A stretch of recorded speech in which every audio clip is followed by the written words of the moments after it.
It's day 500 of Russia's war in Ukraine. The battle lines have moved up and down in this period, but neither side has given up. As we speak, President Zelenskyy is on the road. He visited Bulgaria first, the Czech Republic second. He's heading to Turkey. All three countries are NATO members. This is Zelenskyy's first trip to Turkey since the invasion began. It promises to be a crucial one. Zelenskyy will be looking for two things in Istanbul. One is President Erdogan's support to join NATO. The Turkish president has become the Grinch of NATO expansion. He threatened to stall Finland. He's still stalling Sweden. So Zelenskyy wants to secure his support. And objective number two, extending the Black Sea grain deal.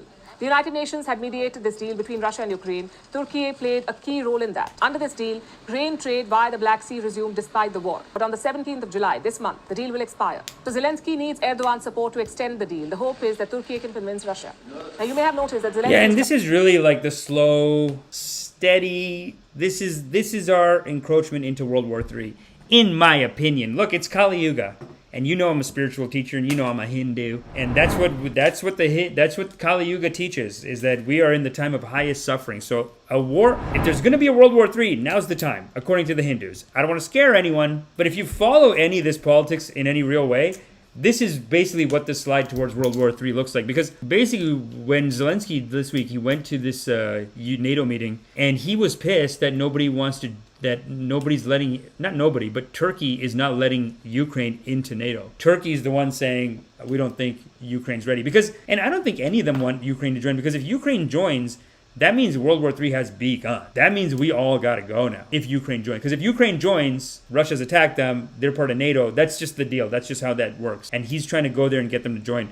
Same thing, like at one point, some bombs fell into Poland, and he put out a press release saying like, oh, Russia attacked Poland, and Poland's NATO member, so everybody's world out there. They want to go, dude. This is the problem. Traveling a lot nowadays, a lot more. He even flew all the way to Washington, D.C. The question is why? Because war fatigue has set in. Zelenskyy needs more advanced weapons to take the fight to Russia, but for that, he needs Western support. He needs clear signals from NATO. That's what he demanded during his meetings in Prague. Some honesty from the alliance. Listen to this. Some people will look back at Moscow. Some people are afraid of Russia. Although I believe that this is a great moment, a great chance to show the courage of the entire alliance and the strength of the alliance. But nevertheless, we are talking about a clear signal, some concrete things in the direction of an invitation. We need this motivation. We need honesty in our relations. NATO leaders will be meeting in Lithuania next week. It's Finland's first summit. Zelenskyy could end up getting an invitation, but will his country get one? I'm talking about NATO membership. Ukraine has been fighting for 500 days for the right to join NATO, but the alliance has been non-committal. It says a country at war cannot be given membership, which is why Zelenskyy is on the road to drum up support for his cause. A lot depends on what the United States decides to do. Publicly, Joe Biden has been confident. He may have confused Ukraine for Iraq, but his statement was quite clear. Putin should lose, that's what he said. But behind the scenes, there have been some interesting developments, some back-channel diplomacy. Look at these reports. They say former US officials have been holding secret talks with Russia to somehow try and end the war. Now, the details are sketchy, but here's what we know. The US was represented by former White House and State Department officials, and Russia by people close to the Kremlin. In one instance, even Sergei Lavrov represented Russia. The foreign minister met a group of former US officials in April, and what is the White House saying about this? They're using typical diplomatic language. We knew about it, but we did not clear it. In other words, we didn't start it, but we do not mind it either. Perhaps it's true, but let me tell you what Joe Biden has decided to approve. Cluster bombs. The US is preparing a new package of cluster bombs weapons for Ukraine. Yeah. For the first time, it will include cluster bombs. And this is a controversial weapon. Many countries, including the US, are phasing it out. The reason? It's too dangerous and unreliable. Cluster bombs contain hundreds of smaller bombs inside. They don't hit one target. They carpet bomb the whole place. So there are more chances of civilian casualties. Plus, most of them never go off. Around 10 to 40% of cluster bombs fail, but years or decades later, they may explode in civilian areas. Even today, cluster bombs from the 1960s explode in Vietnam and Laos. Now, Ukraine and Russia have both used How can Vietnam and Laos be so cool with the Americans? Their cluster bombs are still going off. And Vietnam... And that is the work of Thich Nhat Hanh. Thich Nhat Hanh, his peace activism is the only successful peace activism in the world. Every other country that's been at war is still at war, still looking for ways to fight, whatever. But the activism of Thich Nhat Hanh is so powerful that even the goddamn cluster bombs are still in Vietnam, And the Vietnamese people and the American people have no animosity. It's insane. Bombs. Kiev first got them from Turkey. But this is the first time that Washington, D.C. is providing them. And what does that mean? Is the U.S. desperate? Or do they sense a window? Either way, it's not an encouraging sign. On Thursday, a Russian missile struck Ukraine's Lviv city.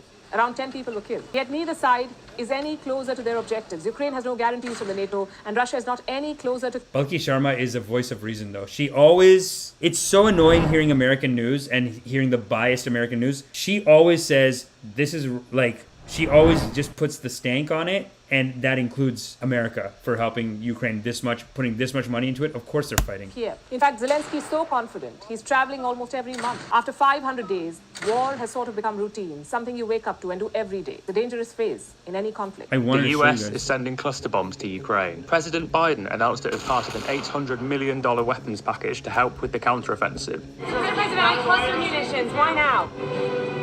Run out of ammunition. Controversial weapons have been heavily criticised. Cluster bombs work by firing a rocket which contains dozens of smaller bombs. Why now? The missile breaks up in the He's a air and scatters the explosives over a large area. But the bombs can remain unexploded for years or even decades, posing a huge risk to civilians even after the war is over. They are banned by more than 100 countries, but both Russia and Ukraine have used them in a conflict already. The White House has defended their decision. Ukraine has provided written assurances that it is going to use these in a very careful way that is aimed at minimizing any risk to civilians. It's a decision that required a real hard look at the potential harm to civilians. The US is sending cluster bombs to Ukraine. Apparently, yeah, they hurt 98% civilian. But the worst thing is, the guy said, is that they're only allowed to drop the cluster bombs inside of Ukraine. That's not reassuring. You know what I mean? It's not like people are like, oh, it's only going to kill Ukraine? Who cares then? That's even worse, man. That's how you know they're in a blood feud. That's how you know they're so mad. And this is what happens when people are so angry. That's what anger does. And negative, this kind of fear-based thinking that we have to fight is the only way, it brings you down into the darkness, into ignorance. And when you're down there, you're not really like seeing any option to negotiate. That's why the people that are in the war, they think negotiation is impossible. Us, instead of being like, yeah, here's more weapons. Okay, you need a cluster bomb? The guy says, it's okay, they're just going to drop it inside of Ukraine. That's even worse. That's how you know they're in a blood feud. They're like, don't worry, we're going to drop it inside of Ukraine. They're going to drop it on their own country. You know what these things do? They spread over an area so large that it's like you can't do anything there for 50 years. Because any minute, these bombs could go off. You don't know how many already went off. You don't know how many are left. It could, like, the wind could blow it over. I mean, the explosion of one could cover up the other bomb. Then there's a bomb under there. You don't know. It's ridiculous, man. And this is what all fighting is. It's hurting yourself to hurt another. Because we are all one. That's the teachings. That's the loving kindness teachings. Is that everyone is one. And that's why I say that conservatives start all wars. Because they're more in the negative. They also do all the defending in a sense. And look, Democrats are basically taken over by conservatives right now. But I mean, I don't mean parties. I mean military-minded, defensive person. That's who starts all wars. And that's what I would say Mel Gibson is more of. Like, he's kind of like that. I do feel like the Americans are kind of like that. You know, there was a time when people would say things like, you know, America is more violent than anyone. And people would laugh like, oh, yeah, more than the Muslims? What are you, crazy? What, are you trying to sell me a bridge in Brooklyn? Come on, pal. The Muslims are crazy. Like, everyone just assumes. But if you look at, because America has industrial capacity, if you're Palestine, let's say, how many people are you going to kill with rocks? You can't kill that many people. But if you're on the American side, you have industrial capacity. So for them to have this mentality of the world, of the Middle East, of Ukraine, Russia, whatever, as like, we just got to send weapons. It's not, negotiating is not an option. We just got to send weapons. They actually end up killing more people in the world.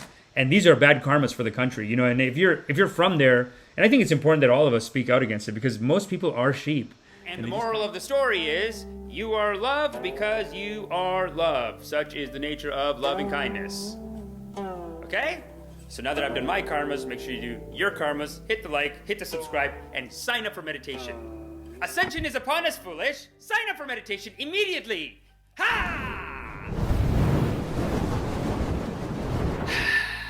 Am I still here?